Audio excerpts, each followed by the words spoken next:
Hey, Steven here. Welcome to ESG. What we have here is a very interesting entry-level electric scooter that really caught my eye. This is the fifth wheel G11PRO at $599. There are 4 things that separate this one from the rest of the crowd. Number 1, complete fairing coverage. Most electric scooters today on the market are basically just metal frames that are highly visible. However, the G11PRO is completely enclosed from head to toe with fairing, kind of like sport bikes that's covered all over with ABS plastic fairings. Personally, I think this is an attractive look. What do you think? Second, it's got an inverted front suspension. This is one of the first of its kind on an electric scooter.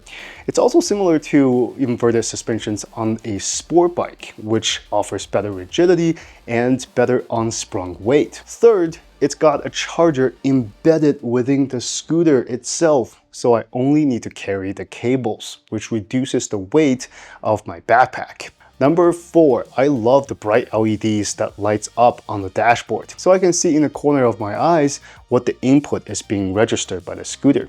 I think that is pretty neat. There's plenty more to talk about on this scooter, but let's put it through our standard tests such as range, acceleration, top speed, as well as light luminosity and motor noise to the test.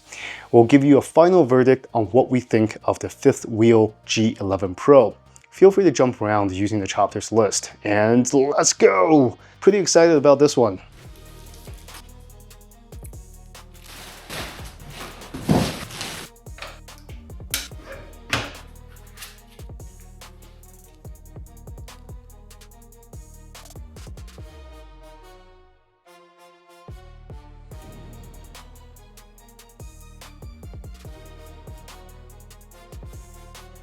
Alright, we're doing the luminosity test. We're about 6 feet away from the wall, and we're going to measure how bright the headlight is.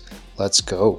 It is roughly about 825 lux. So it's not super bright, but you can see this is extremely bright in the middle of the night. Brightens up, you pull the brakes. Okay, now we have a decibel test. 66 to 67 decibels. Okay, it's time to weigh in the scooter. The weight of the scooter is 59.3 pounds. Okay, it's measurement time. Handlebar length is 24.5 inches. Handlebar height from the deck to up top, it is roughly 42 inches. Usable deck length, roughly about 18 inches. If you do count the back part of the kicktail, that's roughly 23 inches. But it specifically says do not step on it. Deck height, 7 inches. Clearance, 4 inches. And let's take a look at the handlebar angle, -12 degrees. Okay, let's go over the dash real quick. Super simple. You have the power button right here, and you have this thumb throttle right here. When you engage the thumb throttle or the brakes, the light is going to light up really bright right here, so you know what the system is registering. You have your brakes, front brake, rear brake, and you have a little bell right here. Not too loud, but it's good for pedestrian use. And then you have your left and right signal. You do have to click it one more time for it to disengage. Press the power button one more time to engage or disengage the light, and that's really it. Very, very simple system. Pull up, pull out, like that. And then this lever here locks into that, so you can bring up the whole electric scooter and walk with it. And it's very easy to re-engage it. Like that, it's done. It's a 2-step process. It's very easy. Okay, and this is the charge port. Okay, your draggy is connected. We're in S mode. Now let's see how fast this thing gets. Full battery, just charge. 3, 2, 1, go.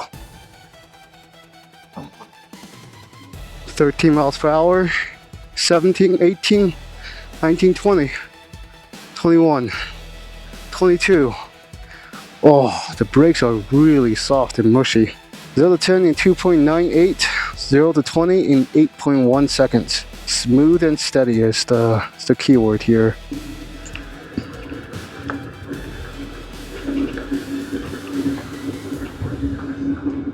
So I'm at 20% battery. It did 0 to 10 in 3.66, 0 to 15 in 6.68, and 0 to 19 in 12.59. It didn't quite hit 20 miles per hour.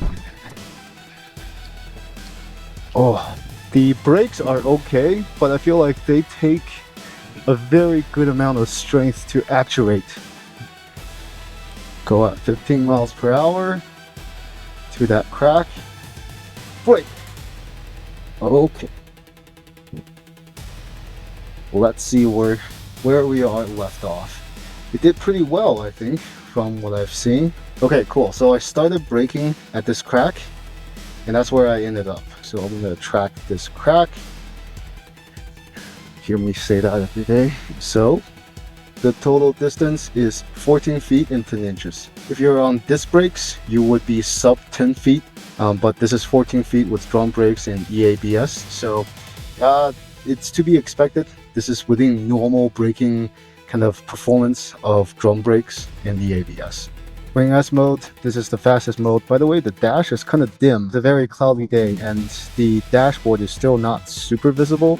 2, 1, go. Pretty good start. 15, 16, 17, 18 miles per hour going up this hill. Slowing down to 17. Slower scooters will slow down to 13 or 12 miles per hour, while this one's still kind of pretty fast.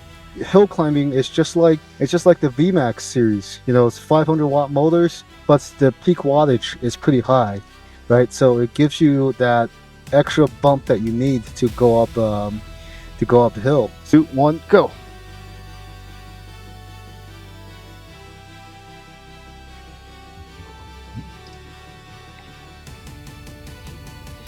$17 miles per hour, just like before.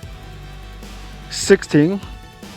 Now it's 1 mile per hour slower. 15. Okay, so it's about 2 miles per hour slower than when it was 100%. 14.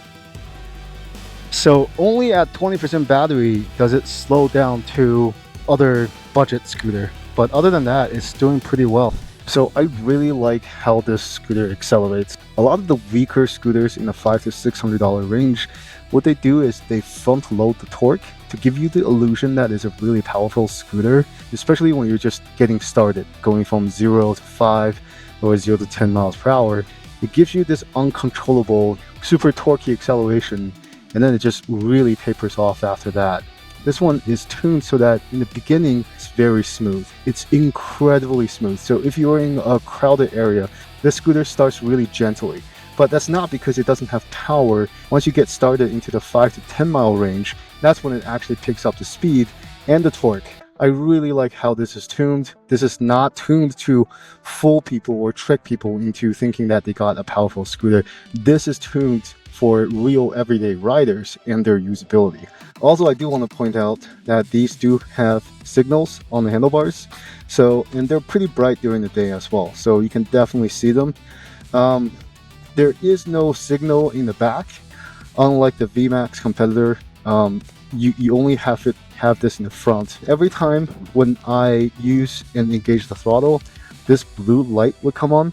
I can glance down and know that I'm engaging the acceleration, and whenever I brake, the red light comes on, so I know in the corner of my eye that I'm engaging the brakes, which is definitely super nice.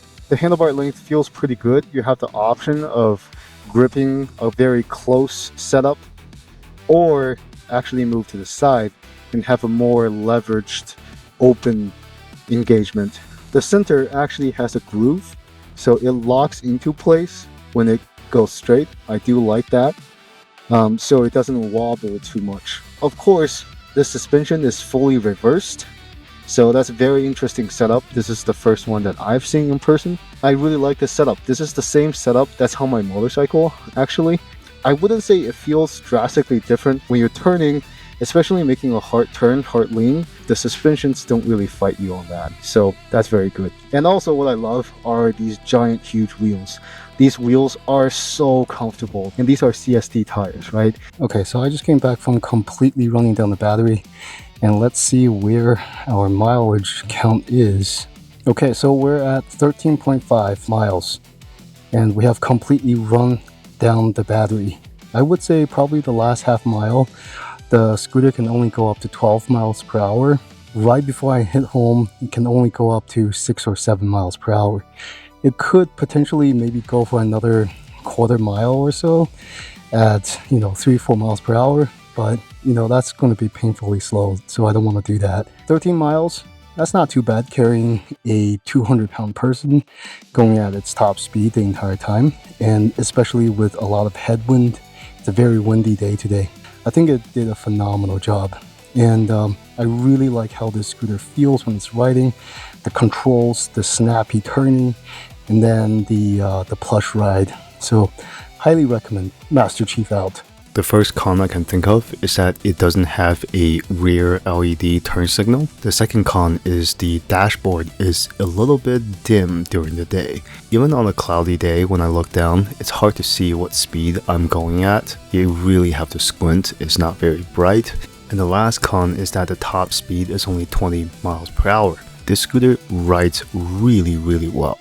I just think 20 miles per hour may be slow for some people. I think if they raise the top speed to 25 to 30 miles per hour, that would be like a really good sweet spot. But overall, I do love this scooter. This is one of the best entry-level scooters in terms of ride quality. The G11PRO is for the budget commuter who wants to look different than everyone else out there, while still having the best specs money can buy in the $500 range. It's got smooth commuter-friendly torque and the stable ride quality that no other scooters can beat at this price range. With huge 11-inch tires, it will glide over anything in its path. And with a 1200 watt peak power hub motor, the G11PRO will go up any hill. And lastly, with its inverted suspension, this scooter has one of the best turn and carving experiences I've ever had on an entry-level electric scooter. If you're thinking about picking one up, please use our link and coupon code down below. Thanks, and I'll see you on the next one.